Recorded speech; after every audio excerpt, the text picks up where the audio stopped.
স্বাগত নিউজ 24 সন্ধ্যার সংবাদে আপনাদের সঙ্গে আছি আমি তাসনিমে জান্নাত অর্থী এবং আমি যোজনা আফরিন। পাসপোর্ট জমা দেওয়ার শর্তে অবৈধ সম্পদ অর্জন এবং অর্থ পাচারের মামলায় অন্তর্বর্তীকালীন জামিন পেলেন কুয়েতে গ্রেফতার সংসদ সদস্য কাজী শহীদ ইসলাম পাপুলের স্ত্রী সংসদ সদস্য সেলিনা ইসলাম এবং মেয়ে ওয়াফা ইসলাম।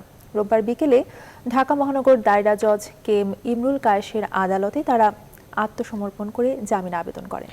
সেলিনা ইসলাম এবং তার মেয়ে ওয়াফা দুর্নীতি দমন কমিশনের মামলায় আদালতে আত্মসমর্পণ করেন।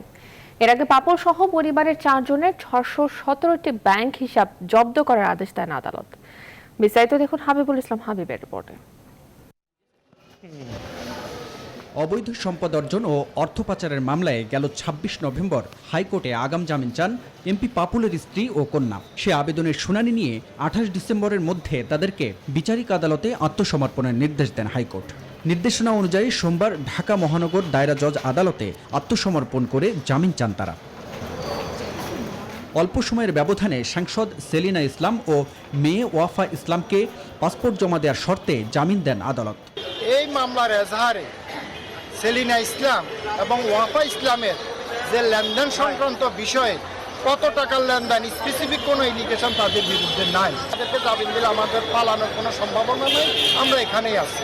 স্পেশাল জজ আদালত আমাদেরকে পরবর্তী ধার্য তারিখ 11 ফেব্রুয়ারি 2021 পর্যন্ত জামিন মঞ্জুর করে।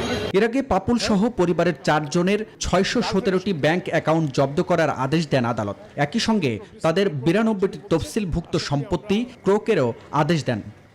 এখন দুর্নীতি দমন কমিশন আইন, মানি লন্ডারিং আইনের নির্দিষ্ট যেটা প্রভিশন আছে ধারা, সে অনুযায়ী কমিশন অ্যাপ্লাই করে কমিশনের আবেদনের ভিত্তিতে মাননীয় বিচারক মহোদয় সন্তুষ্টিক্রমে এটা জব্দ করেছে। কাজেই এখন অন্তত টাকাটা জব্দ থাকলে আর ইনভেস্টিগেশনে আমাদের জন্য অনেক সুবিধা হবে। গেল 11 নভেম্বর দুদকের উপপরিচালক মোহাম্মদ সালাউদ্দিন বাদী হয়ে 2 কোটি 31 লাখ টাকার অবৈধ সম্পদ ও 148 কোটি টাকা পাচারের অভিযোগে পাপুল ও তার স্ত্রী সেলিনা এবং মেয়ে ওয়াফা সহ 4 জনের বিরুদ্ধে মামলা করেন। হাবিবুল ইসলাম হাবিব, নিউজ 24, ঢাকা। ডিসেম্বরে হচ্ছে না এইচএসসির রেজাল্ট, এখনো চূড়ান্ত হয়নি ফলাফল তৈরির নীতিমালাও। উল্টো পরীক্ষা ছাড়া মূল্যায়ন ভিত্তিক অটোপাসের সিদ্ধান্তের সৃষ্টি হয়েছে আইনি জটিলতা। যদিও বোর্ড প্রধানরা বলছেন রেজাল্ট তৈরির সব প্রস্তুতি সেরেছেন তারা, অপেক্ষা মন্ত্রণালয়ের সিদ্ধান্তের। এদিকে এক এক সময় এক এক সিদ্ধান্তে বিভ্রান্তিতে রয়েছেন শিক্ষার্থীরা। আরো জানাচ্ছেন সজল দাস। একটা অ্যাক্সিডেন্ট হয়েছিল যার কারণে আমার এসএসসি রেজাল্টটা খারাপ হয়েছে। তো এখন হয়েছে যে এখন তো ইন্টার লাইফে যে পড়াশোনা করছি এটা তো আমার কোনো ইম্প্যাক্ট রইল না, বলছিলেন এইচএসসি শিক্ষার্থী সামি। ফলাফল ঘোষণার ভিন্ন ভিন্ন তথ্য এই শিক্ষার্থীর উদ্বেগ বাড়িয়েছে কয়েক গুণ। সকালে একটা খবর পাচ্ছি, বিকালে একটা খবর পাচ্ছি, তার উপর হচ্ছে ডিসেম্বর নাকি ফার্স্ট উইকের রেজাল্ট দেওয়ার কথা। তারপরে আবার একটা অনলাইনে ডেট আসছে 24 তারিখেও রাত্রে নিউজ পাইলাম যে 31 ডিসেম্বর রেজাল্ট দেওয়া হবে। রেজাল্ট নিয়ে তো প্রচুর দুশ্চিন্তা আছে। একই অবস্থায় এইচএসসি ফলাফলের জন্য অপেক্ষারত লাখো শিক্ষার্থীর। এইচএসসির ফলাফল নিয়ে লাখো শিক্ষার্থীর দুশ্চিন্তা বেড়েই চলেছে। কবে ঘোষণা করা হবে ফলাফল, এ নিয়ে কোনো সুনির্দিষ্ট দিক নির্দেশনা পাচ্ছেন না তারা। বিভিন্ন মাধ্যমের বিভিন্ন খবরে হচ্ছেন বিভ্রান্ত। এইচএসসির ফলাফল বিষয়ে এখন প্রাসঙ্গিক আইন আদালত। শিক্ষা বোর্ড আইন অনুযায়ী পরীক্ষা নিয়ে ফল ঘোষণা করতে হবে। সেক্ষেত্রে অটোপাসের সিদ্ধান্তে ফল ঘোষণা করলে তৈরি হবে আইনি জটিলতা। মূল্যায়নের যে পদ্ধতি নির্ধারণ করা হয়েছে এটাকে আমরা বলছি এটি চাপিয়ে দেওয়া পদ্ধতি, ডিসক্রিমিনেটরি। এখানে তো একটা আইনি জটিলতা রয়েই যাচ্ছে। যেই প্রক্রিয়ার মাধ্যমে একজন শিক্ষার্থীকে আপনি মূল্যায়নের পদ্ধতি নির্ধারণ করেছেন বা আইনে দিয়ে রেখেছেন, সেটা তো অ্যাপারেন্টলি এখানে ভায়োলেশন হচ্ছে। ফল প্রকাশে গঠিত টেকনিক্যাল কমিটির সুপারিশ মন্ত্রণালয়ের অনুমোদন না পাওয়ায় এখনও চূড়ান্ত নয় নীতিমালা। কিন্তু ডিসেম্বরেই ফল ঘোষণার প্রস্তুতির কথা বলছেন বোর্ড প্রধানরা। আমরা চেষ্টা করছি যে এই সপ্তাহে কাজে লাগানো হয়, এটা তো অনলাইনে হবে, যাতে এত সমস্যা আমাদের নীতিমালার আলোকে। এটা তো একটা বিশেষজ্ঞ কমিটি করছে, তারা আমাদেরকে বলেছে যে তারা কাছাকাছি। নীতিমালা অনুমোদন, আইনি জটিলতার সম্ভাবনা, টেবুলেশন শীট সহ ফল প্রকাশের সার্বিক প্রক্রিয়া সবকিছুই যেখানে অমীমাংসিত, সেখানে এইচএসসির ফল পেতে শিক্ষার্থীদের অপেক্ষা দীর্ঘায়িত হচ্ছে, এমন মত শিক্ষা সংশ্লিষ্টদের। সজল দাস, নিউজ 24, ঢাকা। প্রধানমন্ত্রী শেখ হাসিনা বলেছেন, দক্ষিণ পূর্ব এশিয়ার দেশগুলোর সঙ্গে আকাশপথে যোগাযোগ বাড়িয়ে বাংলাদেশের বাণিজ্য সম্প্রসারণের উদ্যোগ নিয়েছে সরকার। বিমানের নতুন উড়োজাহাজ ধ্রুব তারার উদ্বোধন করে কথা বলেন তিনি। শাহ আলী জয়ের রিপোর্ট। বিমানের বহরে যুক্ত হলো নতুন উড়োজাহাজ ধ্রুবতারা। কানাডা থেকে আনা এই -8400 বিমানটি বাংলাদেশ বিমান এয়ারলাইন্সের 19তম উড়োজাহাজ। আগামী ফেব্রুয়ারির মধ্যে এমন আরও 2টি উড়োজাহাজ যুক্ত হবে বিমানে। গণভবন থেকে ভার্চুয়াল প্ল্যাটফর্মে এর উদ্বোধন করেন প্রধানমন্ত্রী শেখ হাসিনা। এ সময় বাংলাদেশের ভৌগোলিক সুবিধাকে কাজে লাগিয়ে এই অঞ্চলকে যোগাযোগের নতুন কেন্দ্র হিসেবে গড়ে তোলার উপর গুরুত্ব আরোপ করেন তিনি। আভ্যন্তরীণ যোগাযোগটা বাড়াবে, পাশাপাশি আমাদের এই বিশেষ করে দক্ষিণ পূর্ব এশিয়ার দেশগুলির সাথে একটা যোগাযোগ স্থাপন আমরা করতে পারবো, যেটা আমাদের হয় না। কারণ আমরা এই উপমহাদেশে বাস করি, আমাদের ভৌগোলিক অবস্থানটা এত চমৎকার একটা জায়গায়, আমরা যদি শুধু আমাদের এই আশেপাশের দেশগুলির সাথে একটা ভালো যোগাযোগ ব্যবস্থা চালু করতে পারি, তাহলে আমাদের ব্যবসা বাণিজ্য সব দিক থেকে অনেক উন্নতি হতে পারে। কেরানীগঞ্জে নারীদের জন্য আলাদা কারাগারেরও উদ্বোধন করেন প্রধানমন্ত্রী। এছাড়া দেশের বিভিন্ন এলাকায় 20টি ফায়ার স্টেশন এবং 6টি আঞ্চলিক পাসপোর্ট অফিসের উদ্বোধন করেন তিনি। আমরা রাজনীতি করি, আমাদের ক্ষমতার চেয়ার আর কারাগার খুব পাশাপাশি থাকে, যেটা খুবই স্বাভাবিক। আবার এবারে 2007-এ যেটা হয়েছে, যে ক্ষমতা ছাড়াও কিন্তু সবার আগে আমাকেই গ্রেপ্তার করা হয়েছিল। কাজে সেটা আমরা জানি, রাজনীতি করতে গেলে এটা করতেই হবে। সরকার প্রধান বলেন, কারাগারকে সংশোধন কেন্দ্র হিসেবে গড়ে তুলতে চায় সরকার। যেটা শুধু কারাগারে অপরাধীদের বন্দী করে রাখা নয়, সঙ্গে সঙ্গে তাদের মন মানসিকতাগুলি পরিবর্তন করা, তাদের কিছু ট্রেনিং দেওয়া, তাদের কিছু শিক্ষা দেওয়া, এবং যাতে ভবিষ্যতে আবার বের হয়ে একই অপরাধে আবার যেন জড়িয়ে না পড়ে, সেদিকে লক্ষ্য রেখেই আমরা এই কারাগারের ব্যবস্থাটা আমরা হাতে নিয়েছি। এর আগে ফেনী জেলা পরিষদের চেয়ারম্যানের শপথ অনুষ্ঠানে ভার্চুয়াল প্ল্যাটফর্মে যুক্ত হন প্রধানমন্ত্রী শেখ হাসিনা। শাহ আলী জয়, নিউজ 24, ঢাকা। অনেক প্রতীক্ষার পর দেশে করোনা টেস্টের দ্রুত ফল পাওয়ার জন্য অ্যান্টিজেন টেস্ট চালু হলেও টেস্টের সংখ্যা সেভাবে বাড়েনি। গেল 22 দিনে 29টি অ্যান্টিজেন টেস্ট সেন্টার থেকে মাত্র 1398টি টেস্ট হয়েছে। সংশ্লিষ্টদের সঙ্গে কথা বলে জানা গেছে, কৌশলগত ভুল এবং জেলাগুলোয় প্রচার না হওয়ায় অ্যান্টিজেন টেস্টে সাড়া পাওয়া যাচ্ছে না। জেলা প্রতিনিধিদের সঙ্গে নিয়ে বিস্তারিত জানাচ্ছেন হাসান পারভেজ। বর্তমানে RT-PCR পদ্ধতিতে করোনা শনাক্তের পরীক্ষা করা হয়। এতে পরীক্ষার ফল পেতে 2 দিন কিংবা তার চেয়েও বেশি সময় লাগে। অন্যদিকে অ্যান্টিজেন পরীক্ষা মাত্র 20 থেকে 25 মিনিটে ফল পাওয়া যায়।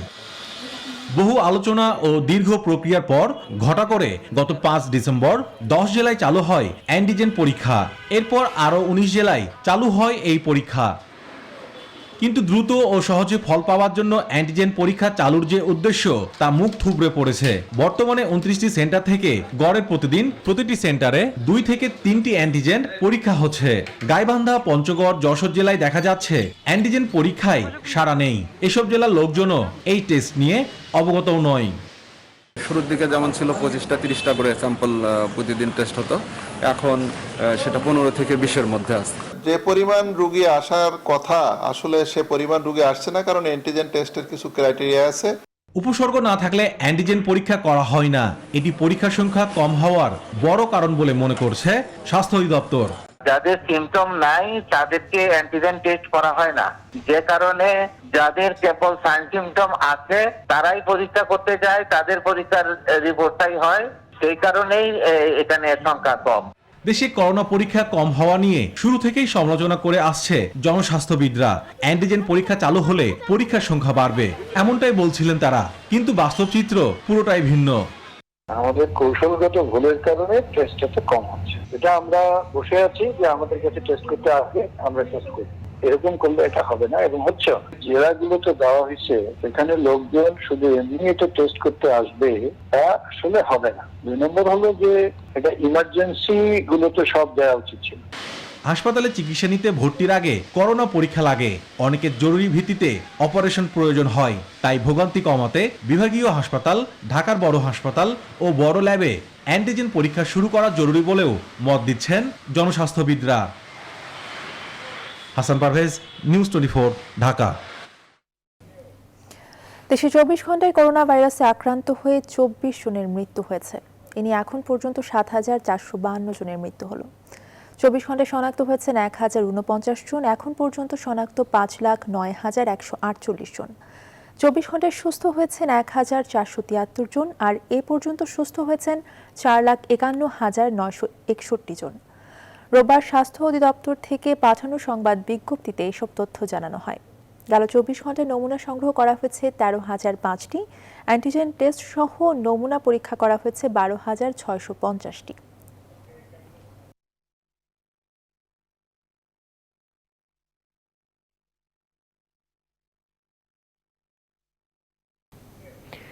করোনা ভাইরাসের নতুন ধরন এখন বিশ্বজুড়ে ছড়িয়ে পড়েছে। ইউরোপ, কানাডা ও জাপানেও এখন এটি শনাক্ত হয়েছে। সংক্রমণ এড়াতে বিদেশিদের প্রবেশের সাময়িক নিষেধাজ্ঞা জারি করতে যাচ্ছে জাপান। এছাড়াও ইউরোপীয় ইউনিয়নের দেশগুলো ছাড়াও মেক্সিকো, হাঙ্গেরি, স্লোভাকিয়া সহ অনেকগুলো দেশে রোববার পৌঁছেছে ভ্যাকসিনের চালান। নতুন করে সারা বিশ্বে আক্রান্ত হয়েছে 4,51,000 আর মৃত্যু হয়েছে 7,111 জনের। এই নিয়ে সারা বিশ্বে প্রাণহানি ছাড়ালো 17,64,000। মোট সংক্রমণ ছাড়িয়েছে 8,07,00,000। তবে এখন পর্যন্ত বিশ্বজুড়ে মোট সুস্থ হয়েছেন 5,68,00,000-এর বেশি মানুষ।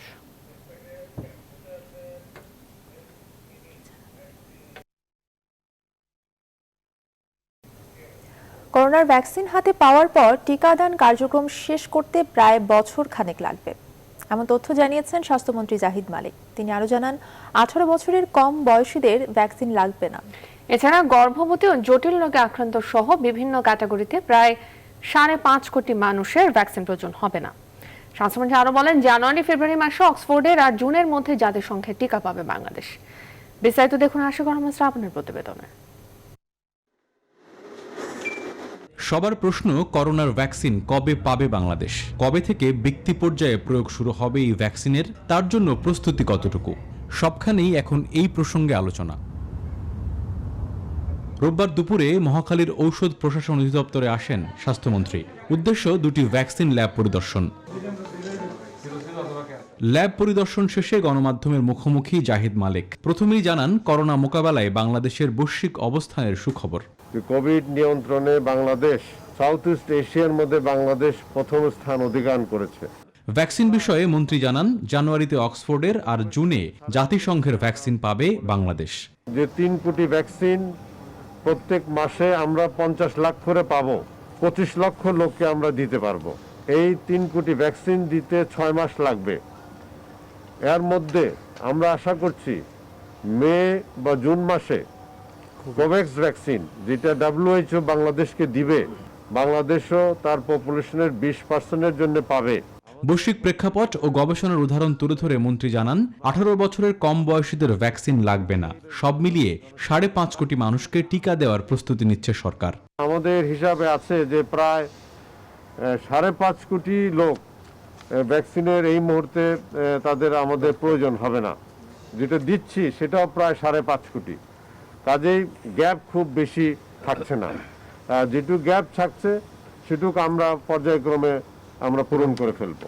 ধরে নিতে পারেন বছর খানিক তো লেগেই যাবে, বা তারও বেশিও লাগতে পারে। প্রথম ধাপে স্বাস্থ্যকর্মী, গণমাধ্যম কর্মী, বিভিন্ন বাহিনীর সদস্য সহ 60 ঊর্ধ্বদের সবচেয়ে বেশি গুরুত্ব দিয়ে ভ্যাকসিন দেয়া হবে। আশিকুর রহমান শ্রাবণ, নিউজ 24, ঢাকা।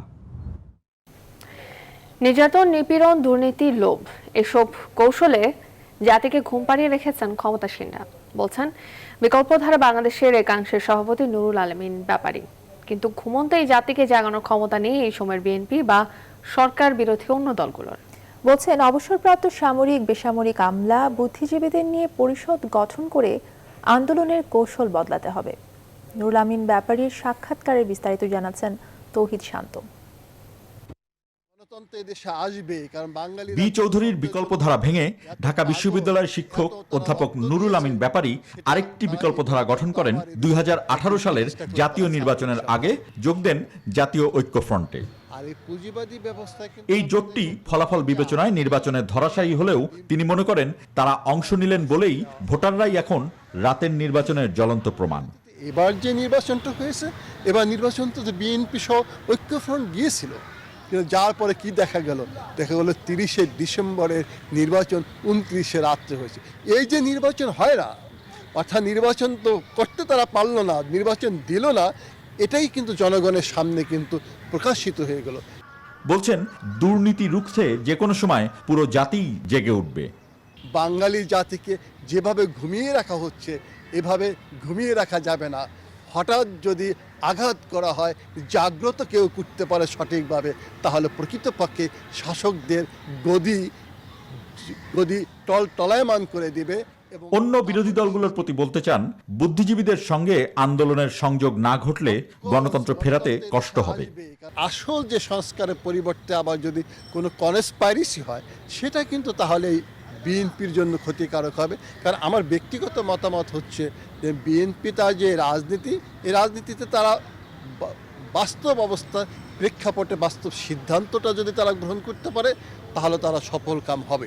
একটা থিঙ্ক ট্যাঙ্ক গঠন করা উচিত, যে থিঙ্ক ট্যাঙ্ক তাদের পরামর্শ দিবে, সমালোচনা করবে, ওই সমালোচনা তারা গ্রহণ করবে।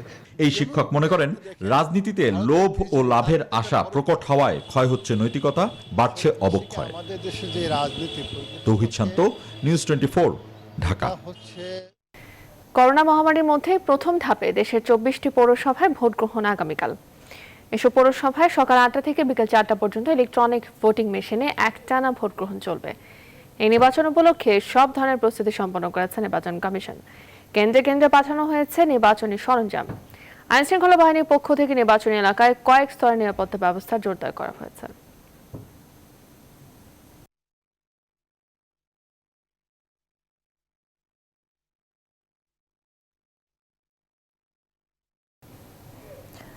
চলন্ত বাসে কলেজ ছাত্রীকে ধর্ষণ চেষ্টা মামলায় এখনো পর্যন্ত চালক ও হেলপারকে গ্রেফতার করতে পারেনি সুনামগঞ্জ পুলিশ। দিরাইয়ের ওই ঘটনায় শনিবার রাতে দুজনকে আসামি করে মামলা দায়ের করেন ছাত্রীর বাবা। এই ঘটনায় উত্তাল সুনামগঞ্জে নানা কর্মসূচি পালন করছে মানুষ। সিলেট ওসমানী মেডিকেল কলেজ হাসপাতালে চিকিৎসাধীন ওই ছাত্রী এখনো আশঙ্কামুক্ত হয়েছেন বলে জানিয়েছেন চিকিৎসকরা। মোহাম্মদ বুরহান উদ্দিন ও সৈয়দ রাসেলের তথ্য ছবিতে দেখুন ডেস্ক রিপোর্ট। যাত্রীবাহী বাসে কলেজ ছাত্রীকে ধর্ষণ চেষ্টার ঘটনায় জড়িতদের গ্রেফতারের দাবিতে উত্তাল সুনামগঞ্জ। রোববার সকালে শহরের আলতাফ স্কয়ারে মানববন্ধন করে বিভিন্ন শ্রেণী পেশার মানুষ।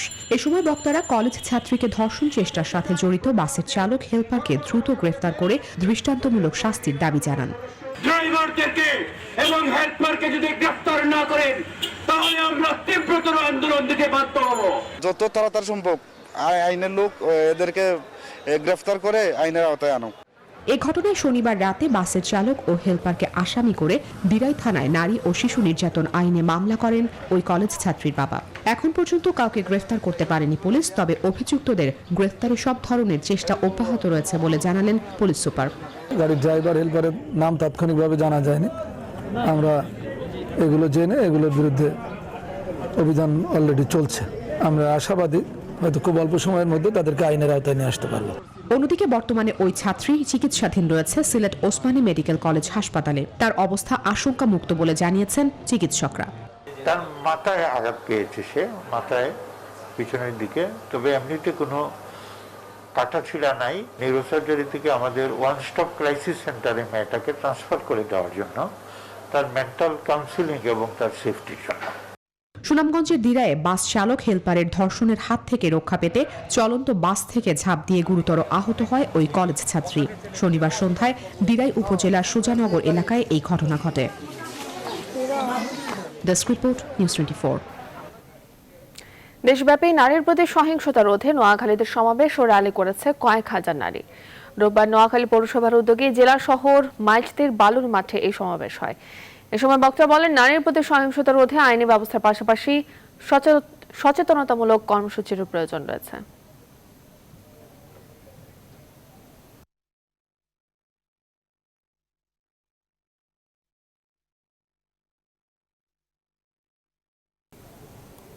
এবারে ফিরে দেখা 2020।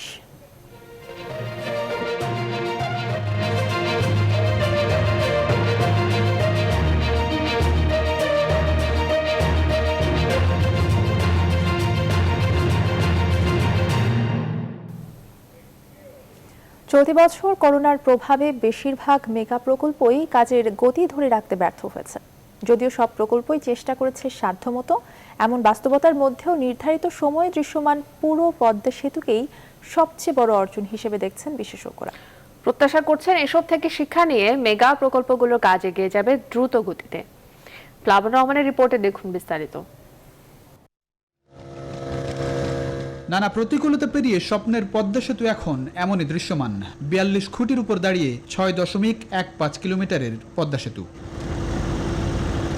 করোনা সেই সঙ্গে বন্যার প্রভাব সব মিলিয়ে বিদায়ী 2020-এ 4 মাস কোনো স্প্যানই বসানো যায়নি পদ্মা সেতুতে, কিন্তু সব প্রতিকূলতা কাটিয়ে নির্ধারিত সময় ডিসেম্বরের মধ্যে সব স্প্যান বসানো শেষ।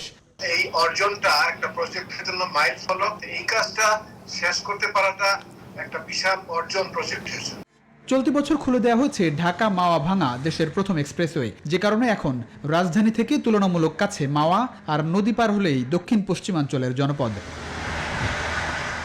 করোনার ছোবল বড় প্রভাব ফেলেছে রাজধানীর 3 মেগা প্রকল্প, মেট্রো রেল, এলিভেটেড এক্সপ্রেসওয়ে এবং বাস র্যাপিড ট্রানজিট বিআরটি প্রকল্পে। প্রায় 2 মাস বন্ধ ছিল এসব প্রকল্পের কাজ। আমাদের যে টার্গেট অনুযায়ী আমরা 2023-এর জুনে শেষ হওয়ার কথা, আমরা সেই লক্ষ্যে আগাচ্ছি। বিশেষ করে নিজ কর্মীদের জন্য করোনা চিকিৎসায় ফিল্ড হাসপাতাল নির্মাণ সহ নানা উপায়ে গতি ফেরানোর চেষ্টা চলেছে মেট্রো রেল প্রকল্পে। তবে উত্তরা থেকে আগারগাঁও যতটা গতিতে কাজ চলছে, ঠিক একই গতিতে এগুতে পারছে না আগারগাঁও থেকে মতিঝিল অংশের কাজ। বর্তমান যে সীমিত আকারে চলছে সেটা ব্যাপকভাবে বৃদ্ধি পাবে। করোনার মধ্যেও আনুষ্ঠানিকভাবে নির্মাণ কাজ শুরু হয়েছে মাতারবাড়ি গভীর সমুদ্র বন্দর প্রকল্পে। চট্টগ্রাম বন্দর চেয়ারম্যানের আশা 2026 সাল নাগাদ জাহাজ ভিড়তে পারবে মাতারবাড়ি সমুদ্র বন্দরে। ইনশাআল্লাহ 2026-এর ভিতর আমাদের এই বন্দর কার্যক্রম শেষ হবে। মহামারীতে ধীরে হলেও বাস্তবায়নের পথে হাঁটছে আরেক মেগা প্রকল্প চট্টগ্রামের কর্ণফুলী টানেল। এরই মধ্যে শেষ হয়েছে একটি টিউবের খনন কাজ। পুরো প্রকল্পের অগ্রগতি প্রায় 60%। নির্ধারিত সময়ের মধ্যে আমরা টানেলের কাজ সম্পূর্ণরূপে সম্পন্ন করার জন্য জোর প্রচেষ্টা চালিয়ে যাচ্ছি। এমন বাস্তবতায় বিশেষজ্ঞদের মতে করোনার ধাক্কায় সময় মতো মেগা সব প্রকল্প শেষ কঠিন হবে। চমৎকার একটা কাজ করার একটা মাত্রা পেয়েছিল, হঠাৎ করে ছন্দপতন হয়ে গেছে, যেই কারণে আদার দেন পদ্মা ব্রিজ অন্যান্য প্রজেক্টগুলি অনেক হোঁচট খেয়েছে এবং এই হোঁচট থেকে এখনও কিন্তু ফুল সুইংয়ে দাঁড়াতে পারে না। এইটার ধকলটা হয়তো আগামী বছরও আমাদেরকে পোহাতে হবে।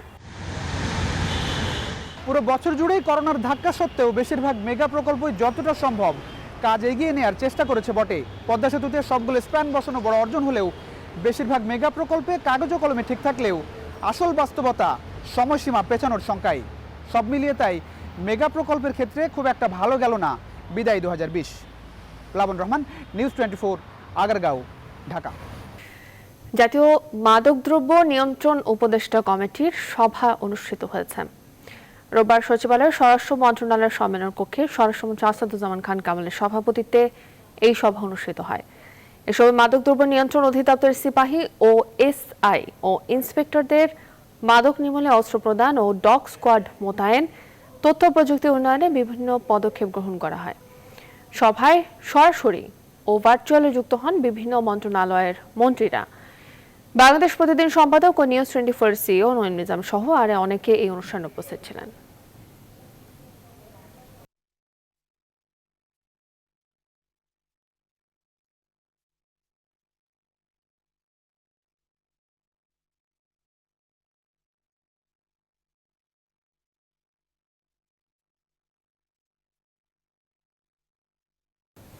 চালের বাজার সহনীয় করতে এবার আমদানি শুল্ক কমালো সরকার।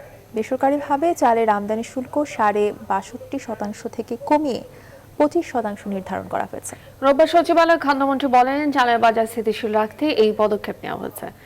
আমদানিকারকরা বলছেন এই সিদ্ধান্তে কমে আসবে চালের বাজার। বিস্তারিত জানাচ্ছেন বাবু কামরুজ্জামান।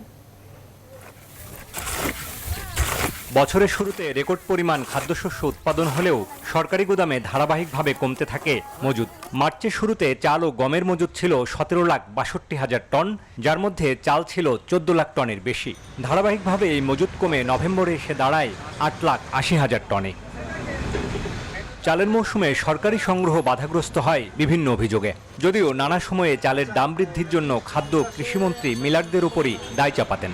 এ অবস্থায় বছরের শেষ দিকে এসে বাজারে সব ধরনের চালের দাম বেড়েছে লাগামহীনভাবে। রোববার সচিবালয়ে আবারও কৃষিমন্ত্রীর দাবি, মিলারদের কারণেই বেড়েছে চালের দাম। অতটা ঘাটতি আমাদের চালের নাই, কিন্তু এই সুযোগে মিলাররা নানান কারসাজি করে তারা এই চালের দাম বৃদ্ধি করার চেষ্টা করছে। চালের বাজারে লাগাম টানতে খাদ্যমন্ত্রী জানান, আমদানি শুল্ক ৬২% থেকে নামিয়ে আনা হয়েছে 25%। যাতে চাউলের বাজার স্থিতিশীল থাকে সেই কারণে আমরা সিদ্ধান্ত নিয়েছি, মাননীয় প্রধানমন্ত্রী অনুমোদন দিয়েছেন যে ৬২.৫ যাতে 25% ট্যাক্স বেসরকারিভাবে চাউল আমদানি করার জন্য, তবে এটা নিয়ন্ত্রিত পদ্ধতিতে। আগামী 10 জানুয়ারির মধ্যে খাদ্য মন্ত্রণালয় বরাবর আমদানিকারকরা আবেদন করতে পারবেন। আমদানি শুল্ক কমানোয় বাজারে চালের দাম কমে আসবে বলে মনে করছেন চাল ব্যবসায়ীরা। এই নীতিটা আরো আগে কমানো উচিত ছিল। কৃষক ডেলি ধানের দাম বাড়া দিচ্ছিল, যার ফলে মিল মালিকরা ধান কিনতে বাধ্য ছিল। যদি আমদানি ডিউটি না কমায়, এখন চালের মূল্য সহনশীল হয়ে যাবে সব চাল। যাচাই বাছাই শেষে 5 থেকে 6 লাখ টন চাল আমদানির অনুমোদন দেবে সরকার। বাবু কামরুজ্জামান, নিউজ 24, ঢাকা। দেশের উত্তর ও পশ্চিমাঞ্চলে শীতের তীব্রতা কিছুটা বাড়লেও সারা দেশে আবহাওয়ার খুব একটা পরিবর্তন হবে না, বলছে আবহাওয়া অধিদপ্তর। তবে জানুয়ারির মাঝামাঝিতে তাপমাত্রা কমার আশঙ্কা করছেন আবহাওয়াবিদরা। দেশের বেশ কিছু অঞ্চলে শীতের প্রকোপ বেড়ে যাওয়ায় দুর্ভোগে পড়েছেন সাধারণ মানুষ, জানাচ্ছেন আফরিন আনোয়ার। চলতি মৌসুমের 19 ডিসেম্বর থেকে মৃদু শৈত্যপ্রবাহ শুরু হয় উত্তর জনপদে। তার উপর গেল সপ্তাহের রেশ কাটেনি এখনো। দেশের বিভিন্ন অঞ্চলে দিনে সূর্যের দেখা পাওয়া গেলেও রাতে তাপমাত্রা কমছে। রোববার রাজশাহীতে দেশের সর্বনিম্ন 7.8 ডিগ্রি সেলসিয়াস তাপমাত্রা রেকর্ড করা হয়, আর ঢাকায় সর্বনিম্ন তাপমাত্রা ছিল 15.9 ডিগ্রি সেলসিয়াস। নওগাঁ, পঞ্চগড়, কুড়িগ্রাম, রংপুর সহ চট্টগ্রাম বিভাগের কয়েক জেলায় চলছে মৃদু থেকে মাঝারি শৈত্যপ্রবাহ। এতে বেড়েছে শীতজনিত রোগের প্রকোপও। আবহাওয়া অধিদপ্তর বলছে, সারা দেশের তাপমাত্রা শুষ্ক থাকলেও দেশের উত্তর ও পশ্চিমাংশে মৃদু শৈত্যপ্রবাহ বয়ে যেতে পারে আরও কয়েকদিন। আগামী 6-7 দিন ওই ধরনের তাপমাত্রা নিচে নেমে যাবে বা তীব্র শৈত্যপ্রবাহ কোথাও কোথাও বয়ে যাবে, ওই ধরনের সম্ভাবনা আপাতত নেই। জানুয়ারির প্রথম সপ্তাহের পর থেকে আবার তাপমাত্রা কোথাও কোথাও আবার একটু কমে যাওয়ার সম্ভাবনা আছে, বিশেষ করে উত্তরবঙ্গতে। আপাতত আসলে বাংলাদেশের উপর বৃষ্টিপাতের আপাতত কোনো সম্ভাবনা নেই। বৃষ্টির সম্ভাবনা না থাকায় বাড়তি কোনো সতর্কতার প্রয়োজন দেখছেন না আবহাওয়াবিদরা। তবে এবারের শীতে করোনায় দরিদ্র মানুষের ভোগান্তি বাড়তে পারে বলে ধারণা করা হচ্ছে। আফরিন আনোয়ার, নিউজ 24, ঢাকা।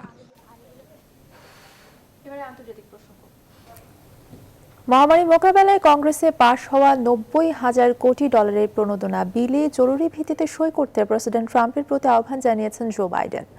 প্রণোদনা প্যাকেজে স্বাক্ষরে দেরি করলে ভয়াবহ পরিণতি সম্পর্কেও ট্রাম্পকে সতর্ক করেন নির্বাচিত নতুন প্রেসিডেন্ট। শনিবার এক বিবৃতিতে বাইডেন বলেন, নিজের দায়িত্বের প্রতি চরম অবহেলা করছেন প্রেসিডেন্ট ট্রাম্প। দ্রুত বিলে সই না করে যুক্তরাষ্ট্রের 1,40,00,000 নাগরিক বেকার ভাতার মেয়াদ এবং সেই ভাতা থেকে বঞ্চিত হওয়ার ঝুঁকিতে পড়েছেন। আর এই বিলকে অসম্মানজনক ও অপব্যয় উল্লেখ করে তাতে স্বাক্ষরে বাইডেনের আহ্বানের প্রতি প্রত্যাখ্যান করেছেন ট্রাম্প।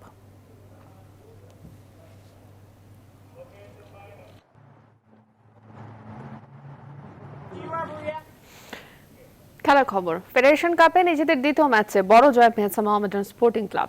বঙ্গবন্ধু জাতীয় ফুটবল স্টেডিয়ামে মুক্তিযোদ্ধা সংসদ ক্রীড়া সংঘকে 4-1 গোলে হারিয়েছে তারা।